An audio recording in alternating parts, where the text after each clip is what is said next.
The ongoing Israel-Hamas war has led to many Palestinians in Gaza becoming refugees. Despite Egypt sharing a border with Gaza, the Egyptian government closed their border and rejected Palestinian refugees. Egypt has also been reinforcing its border wall to stop Palestinian refugees from entering Egypt. Other Arab countries, such as Jordan, are also rejecting Palestinian refugees. Even Saudi Arabia has restricted Palestinian travel visas back in 2018. Israel remains the second country in the world with the most Palestinians, behind Jordan.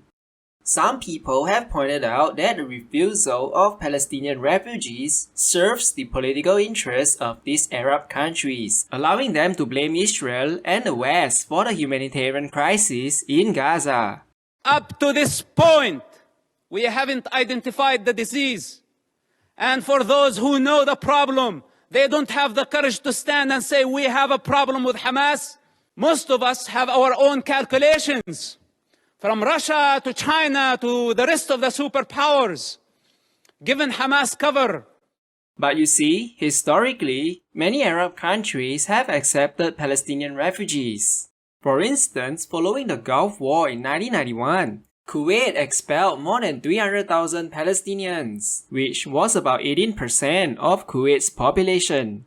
This was in response to the Palestine Liberation Organization supporting Saddam Hussein and Iraq's invasion of Kuwait. Palestinians have historically been pro-Iraq because Iraq had sent troops to fight Israel, such as during the 1948 Arab-Israeli War and the 1973 Yom Kippur War. In Syria, thousands of Palestinians were also arrested and abused by the Syrian government for political reasons. In early 70s Jordan, Palestinian groups openly called for the overthrow of the King of Jordan. Between 1967 and 1971, there were more than 30,000 cases of lawlessness, from the throwing of hand grenades to premeditated murder. There were even attacks against His Majesty the King. The Popular Front for the Liberation of Palestine even hijacked 3 civilian flights and blew up the planes on Jordanian soil. In fact, King Abdullah of Jordan was assassinated by a Palestinian extremist in 1951. زعماء الحركة الصهيونية زاروا الأردن بمن فيهم جولدا مائير، ولهذا ليس غريبا أن يكون هناك تعبئة ذهنية وتربوية ونفسية ضد الملك، وأنه هذه التعبئة في النهاية تنتج أشخاص يمكن أن يقوموا بعملية الاغتيال؟ نعم. Political tensions eventually led to a civil war known as Black September between the Jordanian military and Palestinian militant groups.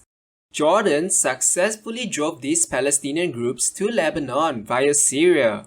After the civil war, Palestinian extremists like the Black September organization continued their attacks targeted at Jordan. Then, 4 years later, in 1975, Lebanon would also experience a civil war between the Lebanese Christians and Palestinian insurgents who aligned themselves with the Shia Muslims and communists.